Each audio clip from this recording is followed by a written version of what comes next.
न पृथ्वी न जलम नाग्निर न वायु देव न भवान देव न वा भवान ऐसाम साक्षिणमात्मानं चिद्रूपम विद्धि मुक्तये।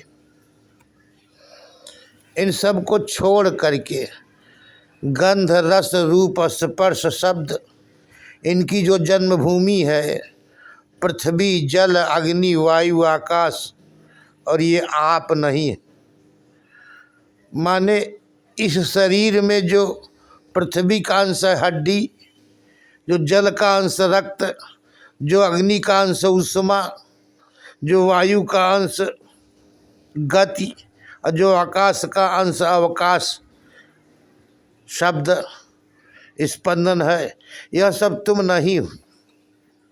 न पृथ्वी न जलम नाग्निर न वायुर्देव न भवान ऐसाम साक्षिणमात्मानं चिद्रूपम विद्धि मुक्तये। इनके आप साक्षी। तो जैसे घड़ी से पृथक घड़ी को देखने वाला मैं हूँ, वैसे ही भीतर जो हृदय घड़ी चल रही है उसको भी देखने वाला मैं ही हूँ। जो देखा जाता है उसको देखने वाला उससे न्यारा होता है। अर्थशास्त्री लोग कहते हैं कि यह शरीर ही जीवन और अर्थ ही सत्य है, घी सत्य है, पूरी सत्य है, फल सत्य है। यह शरीर जैसे ज़्यादा दिन तक जिए और ज़्यादा दिन तक सुखी रहे, दूसरे को दुख पहुंचाकर भी अगर सुखी रहे, जीवन का सुखी रहना जीवन मुक्ति है और मर जाना विदेह मुक्ति है। इसी को चारवाक मत बोलते हैं, चारवाक मत।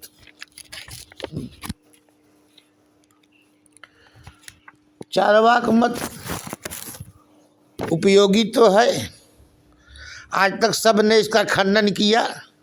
जैनों ने खंडन किया, बौद्धों ने खंडन किया, न्याय वैश्लेषिक मीमांसा सांख्य योग वेदांत ने इसका खंडन किया कि चारवाक मत गलत। लेकिन वह ऐसा उपयोगी है कि कोई भी जब सरकार बनेगी तो किसी न किसी अंश में उस मत को स्वीकार करेगी। धर्म निरपेक्ष होकर, पूर्व उत्तर जन्म निरपेक्ष होकर इस जन्म के कर्म के अनुसार समाज व्यवस्था का संचालन करेगी। यह तो हमारा 3.5 हाथ का व्यक्तित्व है, इसके भीतर असीम शक्तियाँ छिपी हैं, अपरिमित निर्मलता छिपी, जो साधनाभ्यास के द्वारा अपने व्यक्तित्व का विकास करना चाहिए। यह जीव जो है वह साधनाभ्यास के द्वारा एक इकाई के रूप में अपने आप को इतना विकसित कर ले कि और कोई ईश्वर नहीं। यह व्यक्तित्व की चरमावस्था का नाम ईश्वर। तो यह जैन मत व्यक्तित्व का विकास, व्यक्तिगत ऐश्वर्य के रूप में विकास, व्यक्तिगत वीतरागता के रूप में विकास, इसी को वो मुक्ति मानते हैं। जैनियों में बड़े बड़े चमत्कारी साधु होते हैं और वे देश विदेश में जाकर प्रदर्शन भी करते हैं। बौद्ध लोग कहते हैं कि व्यक्तित्व का विकास मुक्ति नहीं है, व्यक्तित्व का उच्छेद मुक्ति है। चैतन्य रूप से जो व्यक्तित्व है वह न रहे, उसका नाम मुक्ति है।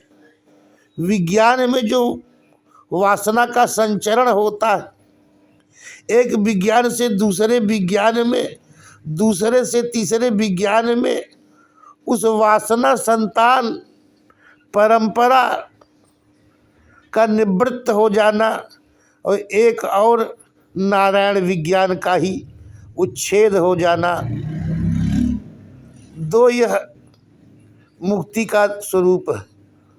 उनके लिए निर्वाण और महानिर्वाण, परिनिर्वाण और अति निर्वाण ऐसी अवस्थाएं मुक्ति मानी जाती हैं, ऐसी अवस्थाएं मुक्ति मानी जाती।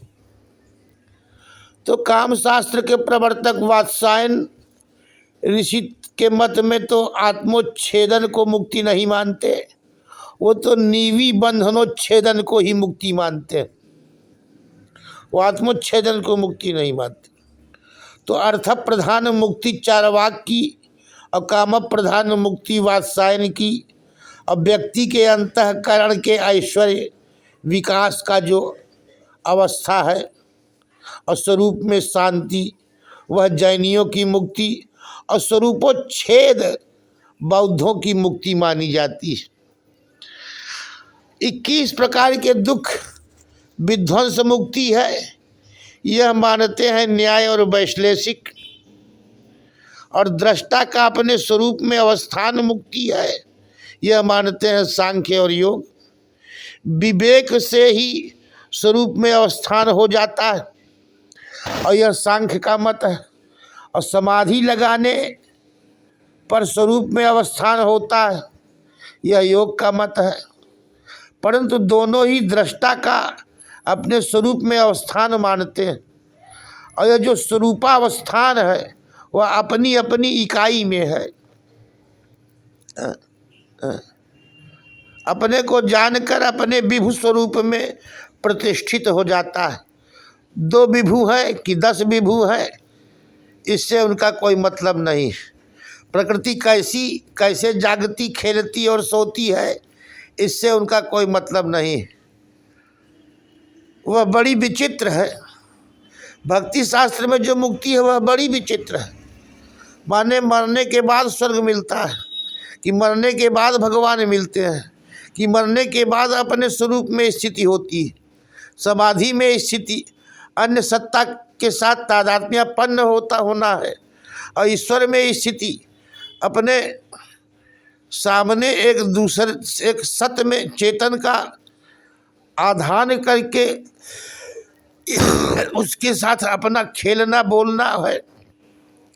अंतर्यामी को अपना ही चैतन्य दान करके प्रकृति की सूक्ष्मावस्था में अपने आप को ही अंतर्यामी को चैतन्य के रूप में देकर उनके साथ हंसना खेलना बोलना, एक अपने स्वरूप में बैठ जाना, वेदांतियों की इनमें से कोई मुक्ति नहीं है।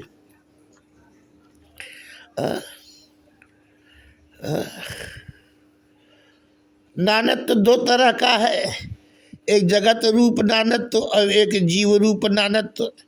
इनमें सांडिल्य भक्ति दर्शन की मत ऐसा है कि असल में परमेश्वर एक है, उसमें नानत्व नहीं, उपाधि के कारण ही नानत्व भासता है। वे कहते हैं केवल अज्ञान से ही जीवात्मा बद्ध नहीं है, ईश्वर की अभक्ति से जीवात्मा बद्ध है।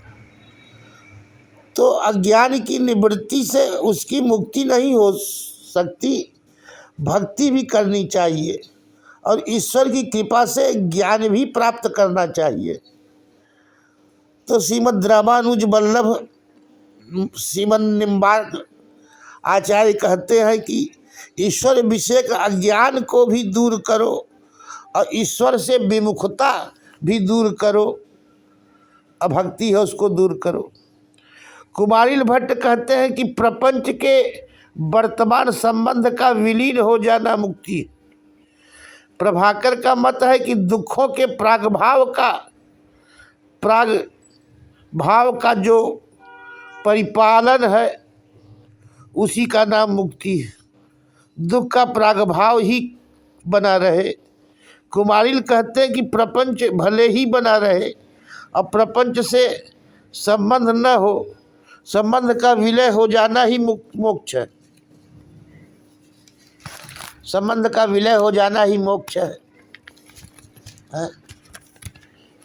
लेकिन मुक्ति शास्त्र आयुर्वेद में मुक्ति का वर्णन है, लेकिन सब मुक्ति शास्त्र नहीं है। मुक्ति शास्त्र है उपनिषद।